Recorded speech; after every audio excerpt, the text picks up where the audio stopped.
ഇറാന് ഈ ഘട്ടത്തിൽ ഇപ്പോൾ ഈ ഒരുപാട് സാങ്ഷൻസ് ഉണ്ട്, അത് മാറ്റുക എന്നതിലേക്കായിരിക്കും ഇറാൻ ശ്രദ്ധിക്കുക. മാത്രമല്ല ഇറാന് നിലവിലെ സാഹചര്യത്തിൽ ഇതിങ്ങനെ തുടർന്നുകൊണ്ട് പോകുന്നത് കൂടുതൽ ഡാമേജിംഗ് ആയി മാറും. അതുകൊണ്ട് അവർ ഈ പ്രശ്നം എത്രയും പെട്ടെന്ന് അവസാനിക്കാൻ താല്പര്യം കാണിച്ചിട്ടുണ്ടാവുക, അല്ലെങ്കിൽ ആഗ്രഹിക്കുന്നത് ഇറാനാണെന്നാണ്. പക്ഷേ നേരെ മറിച്ചായിരുന്നു താങ്കൾ നേരത്തെ പറഞ്ഞത്. ഇത് ആത്യന്തികമായി ഈ സംഘർഷത്തെ വിലയിരുത്തുമ്പോൾ അതിൽ ഇറാന്റെ വിജയമായി ഈ സാഹചര്യത്തെ കാണണം എന്നായിരുന്നു താങ്കൾ വിലയിരുത്തിയിരുന്നത്. അങ്ങനെയല്ല, മറിച്ച് അവിടെ തന്നെ ഇറാന് കൈവിട്ടു പോകുന്ന ഘട്ടമുണ്ടായി. അതുകൊണ്ട് ഇറാൻ ഈ വെടിനിർത്തൽ ആഗ്രഹിച്ചിരുന്നു എന്നാണ് വേണു രാജാമണി സാറിന്റെ നിരീക്ഷണത്തിൽ നിന്ന് ഞാൻ മനസ്സിലാക്കിയത്. റഷീദുദ്ദീൻ, അതിനോട് എങ്ങനെ താങ്കൾ പ്രതികരിക്കും? തീർച്ചയായിട്ടും ഇറാന്റെ നമ്മൾ സൂക്ഷ്മമായിട്ട് ഇപ്പൊ നടന്നുകൊണ്ടിരിക്കുന്ന സാഹചര്യങ്ങളൊക്കെ വിലയിരുത്തുകയാണെങ്കിൽ ഇറാന്റെ കൂടെ റഷ്യയും വൻശക്തികളായ റഷ്യയും ചൈനയും അവരുടെ പുറകിലുണ്ട്. ലോകത്തെ ആണവ ശക്തികളിൽ പ്രധാനപ്പെട്ട മറ്റൊരു രാജ്യമായ ഉത്തര കൊറിയ വളരെ പരസ്യമായി തന്നെ ഇറാന് പിന്തുണ പ്രഖ്യാപിച്ച് രംഗത്തിറങ്ങി. അപ്പൊ അങ്ങനെയൊക്കെ ഒരു വിശാലമായ പിന്തുണ കിട്ടിക്കഴിഞ്ഞ സാഹചര്യത്തിൽ ഇറാനെ സംബന്ധിച്ചിടത്തോളം ഇപ്പോഴത്തെ ഈ ഒരു പ്രത്യേക സാഹചര്യത്തിൽ, മാത്രമല്ല ഇസ്രായേലിൽ അവർ കൃത്യമായി തിരിച്ചടിച്ചു. ഇസ്രായേൽ തെല്ലവീവ് നഗരത്തിന്റെ വലിയൊരു ഭാഗം തകർന്നു എന്നൊക്കെ റിപ്പോർട്ടുകൾ വരുന്ന സാഹചര്യത്തിൽ ഇറാൻ എന്തെങ്കിലും ഒരു കാരണം കൊണ്ട് പുറകോട്ട് പോകേണ്ട ഒരു സാഹചര്യം ഉണ്ടായിരുന്നു എന്ന് എനിക്ക് തോന്നിയിട്ടില്ല. കാരണം ഇറാന്റെ ഏറ്റവും ഒടുവിൽ വെടിനിർത്തൽ കരാറിന്റെ ചർച്ചകളിൽ പോലും ഇറാൻ മുന്നോട്ട് വെച്ചതായിട്ട് ഞാൻ മനസ്സിലാക്കുന്ന വാദം, ആരാണോ ആക്രമിച്ചത് അവര് നിർത്തട്ടെ, അതിനുശേഷം ഞങ്ങൾ നിർത്താല്ല. ഇപ്പൊ നമ്മളിപ്പോ ദിലീപിന്റെ റിപ്പോർട്ട് പറയേണ്ടതല്ലേ, ഇപ്പോഴും വീണ്ടും തുടർച്ചയായിട്ട് അവിടെ ബോംബിംഗ് നടന്നുകൊണ്ടിരിക്കുന്നു എന്നുള്ളത്. അതിന്റെ ഒരു റീഡിംഗ് എന്താണെന്ന് ചോദിച്ചു കഴിഞ്ഞാൽ, ഞങ്ങൾ അല്ല അത് നിർത്തേണ്ടത് എന്ന് ഇസ്രായേൽ ഇപ്പോഴും അംഗീകരിച്ചിട്ടില്ല എന്നുള്ളതാണ്. ഇറാൻ വളരെ ഉറച്ച നിലപാടിൽ നിൽക്കുകയാണ്. ഇറാനെ ഇങ്ങോട്ട് ആക്രമിച്ചു കഴിഞ്ഞ സ്ഥിതിക്ക് ആരാണോ ആക്രമിച്ചത് അവരെ നിർത്തിയതിനു ശേഷമേ ഞങ്ങൾ അത് നിർത്തുള്ളൂ എന്നുള്ളത്. അപ്പൊ അത്ര ശക്തമായ ഒരു നിലപാട് സ്വീകരിക്കാൻ ഇറാന് കഴിയുന്നുണ്ടെങ്കിൽ അതിന്റെ അർത്ഥം അവരല്ല ഇപ്പോൾ അതിൽ ബാർഗെയിൻ ചെയ്യുന്നത് തന്നെയാണ്. ഇപ്പോ ട്രംപിന്റെ പ്രസ്താവനയെ നമ്മൾ സൂക്ഷ്മമായി പഠിക്കുകയാണെങ്കിൽ, ട്രംപ് ആദ്യമായിട്ട് ഇസ്രായേലിനോട് അതിശക്തമായ ഒരു ഭാഷയിൽ അവരെ കുറ്റപ്പെടുത്തിക്കൊണ്ട് സംസാരിക്കുകയാണ്. അപ്പൊ എനിക്ക് തോന്നുന്നില്ല ഇറാൻ ഇക്കാര്യത്തിൽ എന്തെങ്കിലും ഒരു കാരണം കൊണ്ട് പുറകോട്ട് പോകേണ്ടതായിട്ടുണ്ടായിരുന്നു എന്നുള്ളത്. രണ്ടാമതായിട്ട് രാജാമണി സാർ പറഞ്ഞല്ലോ, ഇത് ഇറാന്റെ സാങ്ഷൻസ് എടുത്തു കളയാനുള്ള ഒരു സാധ്യതയൊന്നും ഇല്ല എന്നുള്ളത്. പക്ഷെ ഇറാൻ എന്തോ ചില കാര്യങ്ങളിൽ ബാർഗെയിൻ ചെയ്തിട്ടല്ലാതെ ഇങ്ങനൊരു വെടിനിർത്തലിലേക്ക് ഇപ്പൊ പോകേണ്ട ഒരു ആവശ്യം അവർക്കില്ല. ആ സാഹചര്യങ്ങൾ എന്താണെന്നുള്ളത് വരും ദിവസങ്ങളിലെ വ്യക്തമാവുള്ളൂ.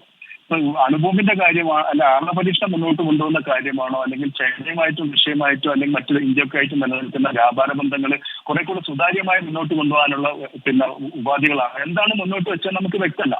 അപ്പൊ എന്തെങ്കിലും ഒരു ഉപാധി മുന്നോട്ട് വെക്കാതെ ഈ ഒരു സാഹചര്യത്തിൽ ഇറാൻ പുറകോട്ട് പോകില്ല എന്നാണ് എന്റെ ഒരു നിരീക്ഷണം. ശരി, രജനി, ഇവിടെ വീണ്ടും ഒരു സംഘർഷ സാഹചര്യം രൂപപ്പെട്ടിരിക്കുന്നു. അവിടെ ഇസ്രായേലിനെ കുറ്റപ്പെടുത്തിക്കൊണ്ട് അമേരിക്കൻ പ്രസിഡന്റിന്റെ പ്രതികരണം വന്നിരിക്കുന്നു. എങ്ങനെയാണ് താങ്കൾ അതിനെ കാണുക? ശ്രീ ഗോപി, നമ്മൾ ഫസ്റ്റ് സംസാരിച്ചപ്പം ഞാനത് പറഞ്ഞായിരുന്നു. അതായത് ഇതിപ്പം ഈ യുദ്ധം അവസാനിക്കേണ്ടത് ഏറ്റവും വലിയ ആവശ്യം ഡൊണാൾഡ് ട്രംപിൻ്റെയാണ്. കാരണം അദ്ദേഹത്തിൻ്റെ പൊളിറ്റിക്കലായിട്ടുള്ള എല്ലാ കാര്യവും അദ്ദേഹം ഇതിനകത്ത് ഇൻവെസ്റ്റ് ചെയ്തിരിക്കുകയാണ്. അതുകൊണ്ടാണ് ആ ഒരു ട്വീറ്റ് അല്ലാതെ ഒരു വളരെ രൂക്ഷമായിട്ട് വളരെ ഒരു ചീത്ത ഭാഷ ഉപയോഗിച്ച് അദ്ദേഹം ഇറാനെയും ഇസ്രായേലിനെയും പറഞ്ഞുകൊണ്ടാണ് ആ ഹെലികോപ്റ്ററിലോട്ട് കയറി പോകുന്നത്. പക്ഷേ ഈ ട്വീറ്റിൽ തീർച്ചയായിട്ടും ഇസ്രായേലിനെ തന്നെയാണ് അദ്ദേഹം പറയുന്നത്. ഇസ്രായേലിൻ്റെ അടുത്ത് അത് നിർത്താൻ പറയുന്നു, അത് വയലേഷൻ ആണെന്ന് പറഞ്ഞു, അവരുടെ പൈലറ്റ്സിനെയും ഒക്കെ തിരിച്ചു കൊണ്ടുവരാൻ പറയുന്നു. അപ്പം ഇസ്രായേലിൻ്റെ അടുത്ത് അമേരിക്കയ്ക്ക് ഇത് പറയാൻ സാധിക്കും. കാരണം ഇസ്രായേലും അമേരിക്കയുടെ ഒരു സഖ്യകക്ഷിയാണ്. ഇസ്രായേലിന് അമേരിക്കയുടെ ആവശ്യമുണ്ട്. അപ്പോൾ തീർച്ചയായിട്ടും ഇപ്പോൾ ഡൊണാൾഡ് ട്രംപിൻ്റെ ഈ ഒരു താക്കീത് തന്നെയാണ്, അത് ഒരു വാർണിംഗ് തന്നെയാണ് ഇസ്രായേലിൻ്റെ. അപ്പോൾ ആ വാർണിംഗ് കേട്ട് ഇനി അവർ തിരിച്ചൊരു അറ്റാക്ക് ചെയ്യാതിരുന്നു കഴിഞ്ഞാൽ എനിക്ക് തോന്നുന്നു ഇറാൻ്റെ ഭാഗത്തു നിന്നും അവർ ഒരു സ്ട്രൈക്ക് ചെയ്യത്തില്ല. അങ്ങനെ ഒരു രീതിയിലേക്ക് പോകാനുള്ളൊരു ശ്രമമാണ് കാണുന്നത്. പക്ഷേ ഇത് ഇറാൻ്റെ ഭാഗത്ത് അവർക്കും ആവശ്യമാണിത്. ഞാൻ അതിനകത്ത് അംബാസിഡർ വേണു രാജവാണി സാർ പറഞ്ഞതിനകത്താണ് ഞാനും ആ ഒരു കാര്യത്തിലാണ് ഞാനും ചെയ്യുന്നത്. അതായത് ഇറാൻ്റെ ഉള്ളിലും ധാരാളം പ്രശ്നങ്ങളുണ്ട്. അവർക്കും അവിടെ ഒരു എന്താ പറയുക, ഒരു ജയിച്ചു എന്നുള്ളൊരു തോന്നലാണ്. എനിക്ക് തോന്നുന്നു ഈ യുദ്ധത്തിൽ ആരും ജയിച്ചിട്ടില്ല എന്നാണ് അതിൻ്റെ വാസ്തവം. ഉള്ളി കുറച്ചെങ്കിലും ഒരു കാഷ്വാലിറ്റി ഇല്ലാതെ പോയത് അമേരിക്കയ്ക്ക് മാത്രമാണ്. പക്ഷേ ഇസ്രായേലിൻ്റെ ഭാഗത്തായാലും ശരി, ഇറാൻ്റെ ഭാഗത്തായാലും ശരി, അവരവർക്ക് നഷ്ടങ്ങളുണ്ടായിട്ട് അവരവർക്ക് ചില നേട്ടങ്ങളുണ്ടായിട്ടുണ്ട്. പക്ഷേ തീർത്തും ഏതെങ്കിലും ഒരു രാജ്യം അല്ലെങ്കിൽ ഏകപക്ഷീയമായിട്ട് വിജയമോ അല്ലെങ്കിൽ തോൽവിയോ നടന്നിട്ടില്ല. പക്ഷേ ഈ രണ്ട് രാജ്യങ്ങൾ, ഇറാൻ ആൻഡ് ഇസ്രായേൽ, അവരുടെ ആവശ്യമാണ് ഇത് പെട്ടെന്ന് നിർത്തണമെന്ന്. പക്ഷേ ഞാൻ ഫസ്റ്റ് പറഞ്ഞ പോലെ ആര് നിർത്തും, അങ്ങനെ ഫസ്റ്റ് ആര് നിർത്തും എന്നുള്ളത് വന്നു കഴിഞ്ഞാൽ അതൊരു തോൽവിയായി മാറുമോ, അതൊരു നരേറ്റീവായിട്ട് മാറുമോ എന്നുള്ളൊരു ഭയമാണ്.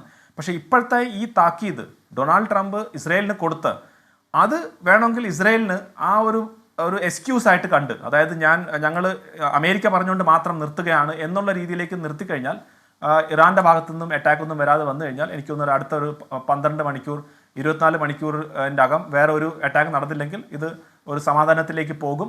അങ്ങനെ തന്നെ ഉള്ളവരുടെ ചാൻസ് ആണ് ഇപ്പോൾ കൂടുതലെന്നാണ് ഞാൻ മനസ്സിലാക്കുന്നത്.